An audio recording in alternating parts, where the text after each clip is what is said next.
There's been a lot of talk about China's high-tech fight against coronavirus, robots delivering food in hospitals, facial recognition cameras taking people's temperatures, and drones enforcing lockdowns and quarantines.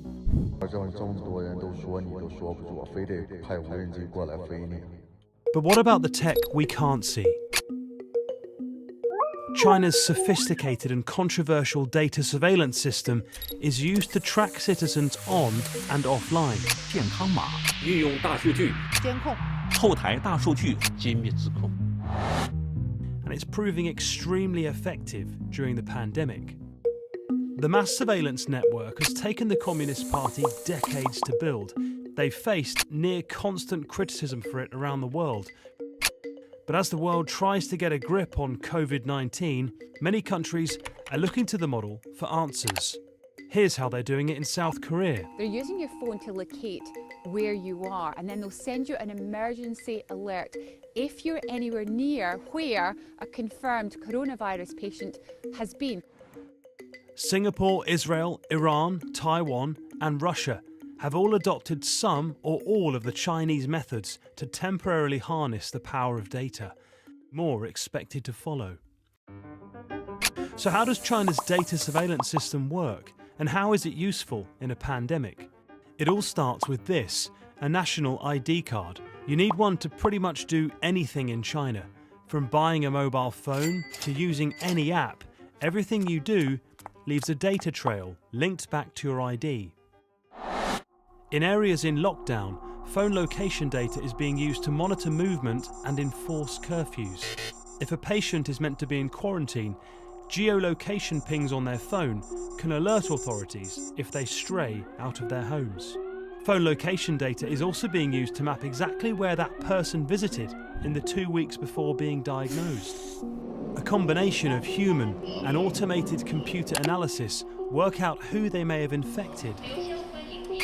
If they went on a train and got too close to other commuters, a text message is sent out through one of the major apps, alerting those at risk.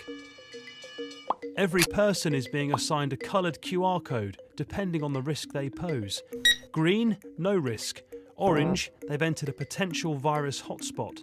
And red, if they've tested positive for the virus and could still be contagious. None of this cyber surveillance would be any good without the Chinese state's strict enforcement teams too.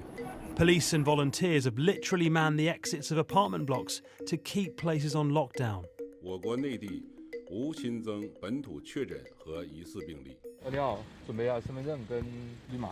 But in countries where these data surveillance powers are being brought in to help deal with coronavirus, some people are worried about the long term. My name is Adam Schwartz.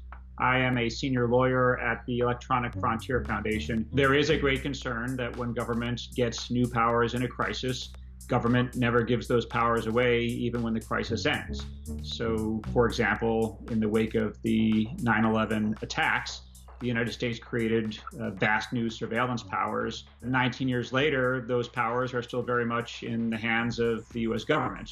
Adam and others also have questions about just how much of a difference this data surveillance can make and if it's worth it.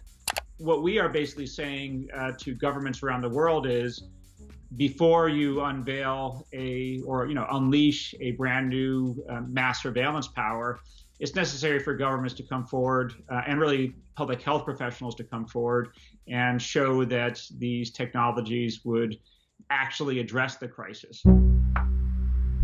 Striking the delicate balance between privacy and security is an age-old problem for governments and the public.